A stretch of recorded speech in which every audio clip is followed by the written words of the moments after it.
I try to do one of these every year where I sit down and look at the trends from the past year and also kind of forecast my predictions going into the new year, what I think some of the beauty trends are going to be. And this, of course, is specifically going to be on Korean beauty. So without much further ado, let's go ahead and get started. Now, since it's the end of the year, a lot of the award platforms have been releasing their winners for the year as far as consumer rated products go. And GlowPick this year has their GlowPick trends. I have some thoughts, I will say. But before I get into those thoughts, I want to give a big shout out to the partner of this video, Ritual. I have been taking the Ritual Essential for Women for a couple months now, and this is by far my favorite multivitamin. Not only is this super high quality and third-party tested, which is very important to me when it comes to supplements, but this is also a delayed release capsule, so it makes sure that all of the ingredients in the supplement make it to your small intestine so it is absorbed properly. That also makes it more gentle on the stomach, so you can actually take this with or without food. And even though I would consider myself a pretty healthy person, it's almost impossible to get in all the nutrients you need day to day. So taking Ritual makes sure I'm filling in all the nutritional gaps. If you guys want to try Ritual, they're offering a 30% off your first month. So I'll go ahead and put a QR code on screen as well as my discount code and a link in the description box. So I just picked a couple of the trends that I wanted to talk about in this video. If you guys want a full list, I'll go ahead and put them in the description box below for all of the GlowPick trends for the year. But the first one that we're going to be talking about is cool tone makeup. And for this category, they put Dustic Eyeshadow Palette Berry Smoothie Edition as the palette that kind of represents this trend. And this is one of the trends that I saw on this list I would wholeheartedly agree with. I feel like cool tone makeup was definitely the thing this past year in 2023, especially when it came to Korean beauty, and I found that very interesting because I felt like in past years it was very much like the warm golden type of look. Cool tones to me don't necessarily come off as natural. So it was kind of exciting to see Korean beauty trends gravitating more towards something that was a little bit more fun and playful, and I definitely feel like this eyeshadow palette was a good representation of that. Now, another trend they talked about was lower eyelid makeup, and in this category they put Toque Waterproof Slim Eyeliner as the representative product. I'm not actually sure about this product specifically because I've never tried it, nor have I actually heard of the brand, but it's so funny to me, this lower eyelid makeup as a trend, because I feel like this has been a trend for years. In fact, I feel like it was a trend back in like 2015, 2016, kind of went away a little bit and then came back, and it's basically to me kind of like the xoxo style type of look, but a little bit more leveled up. Instead of looking so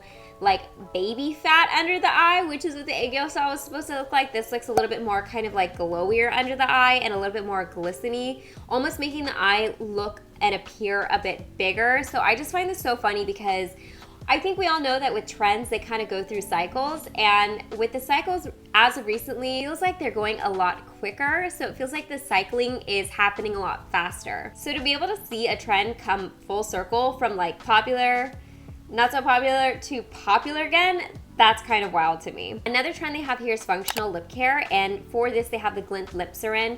Now I've not tried this, but again, I kind of have similar feelings as I did with the previous trend, is talking about a functional lip care product. I feel like this was Laneige Lip Sleeping Mask. I feel like these have been out for a while, so I don't know if this is like a change in marketing. I don't know if it's the same type of concept where it's like, this one's more functional, has more benefits, but you know, a lip balm's a lip balm. I mean, I guess maybe there's like anti-aging benefits to them, or maybe you can add an SPF to them, but I feel like these have been around for quite some time, so this one definitely confused me a little bit. The next trend that I'm going to be talking about is slow aging, and for this they put the Goodall Black Carrot Vita A Retinol Firming Cream. I know I'm guilty of this as well because I have promoted anti-aging products. I always promote anti-aging products, and I'm someone who participates in that. So to see slow aging as kind of like another term for it was really interesting to me.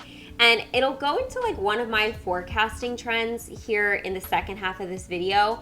But I have definitely seen a boom in anti-aging. I think it's always been kind of at a consistent level throughout the years, but on TikTok, and I think it's because I'm being exposed to more younger social media consumers, I'm seeing how much they're focused on those types of keywords, because I'll tell you from my perspective, I never really worried about aging until I was in like my mid to late 20s.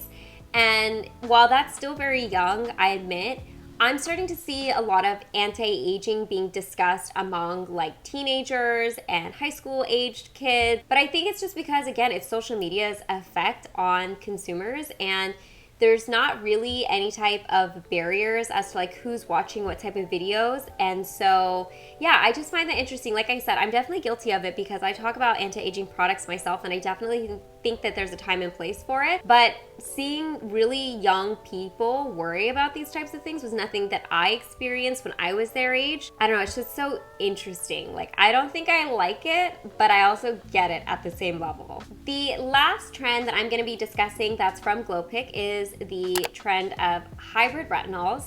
Here they have the Primary Youth Radiance Vitatinol Serum. I think I'm pronouncing that correctly. I might not be.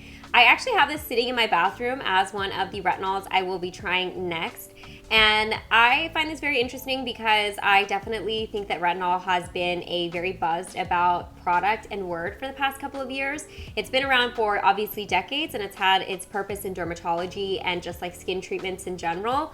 But now that it's been more readily available for consumers, and also I think it's just been more cosmetically elegant and formulated, so it's more tolerable for people's skin with like, you know, the encapsulated retinols and the different formulas of retinols, different concentrations.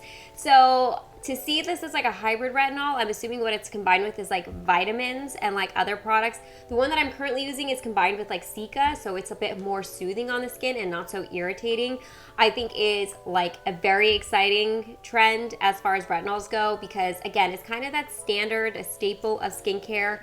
But to see it kind of being leveled up, I think is a very cool thing to see. Now that I've kind of given you guys my impressions on the GlowPick trends from 2023, I wanted to discuss some of the trends that I see becoming popular in the year 2024.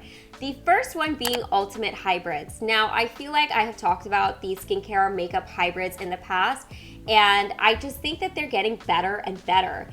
Especially because now with Western makeup, there's kind of this clean girl aesthetic, so there's more emphasis being placed on less is more. While that's been popular in Korean beauty for quite some time, I'm seeing that more in Western beauty, obviously. And so I think there's been a bigger need for these products that are almost undetectable on the skin, but offer you the benefits of skincare. So giving you a bit of that makeup aesthetic where it covers some things, but doesn't completely blur all imperfections, but it just kind of helps enhance your natural features, but then has the skincare in it, I think is going to just get more popular. I think we're going to be seeing a lot more products and brands centralizing around this whole concept, and that goes into my next forecast. More unisex friendly brands and products. Now, along with kind of having hybrid products that are like skincare, makeup, or makeup skincare, I think we're also going to see brands and products that are a lot more inclusive and just more universally friendly for a bigger group of people. Because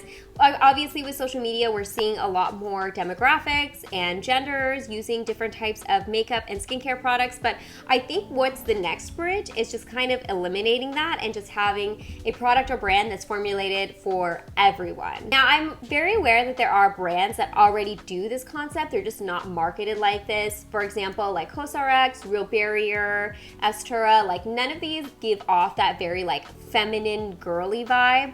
But I do think that the marketing is going to change more towards, like I said, this kind of unisex idea where you get a bit of that like undetectable makeup style of product, but also with skincare benefits, so it can be worn by literally anyone. Now, the last trend that I'm forecasting is actually one that I kind of discussed earlier in this video, and that is, instead of being so anti-aging, I think we're going to move into more pro-aging. So by pro-aging, I mean more embracing that graceful aging process. This past year on social media was the height of those aging filters, and I think it was very eye-opening for people to see themselves in an aged state, because hopefully, if God willing, you get to that age, you are going to age no matter what you do. So I think it's more of beauty companies going more towards embracing that aspect of embracing life and not placing so much of that like superficiality of trying to look flawless and ageless forever, because I can speak for myself as a woman in society. I feel like that is just like a super unattainable goal.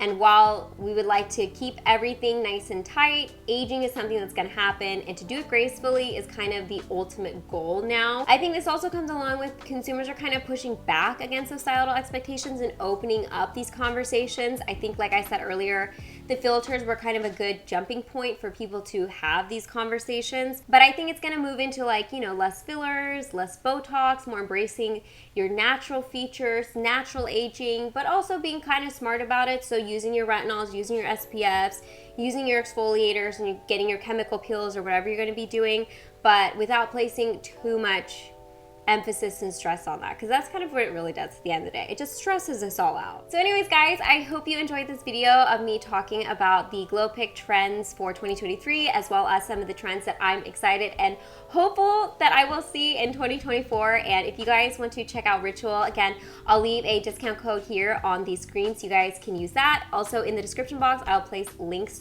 so you guys can click down there. As always, I hope you guys are happy and healthy, and don't forget to rate, comment, subscribe, share with your friends and family, hit that notification bell, and I'll see you guys in my next video. Bye, guys.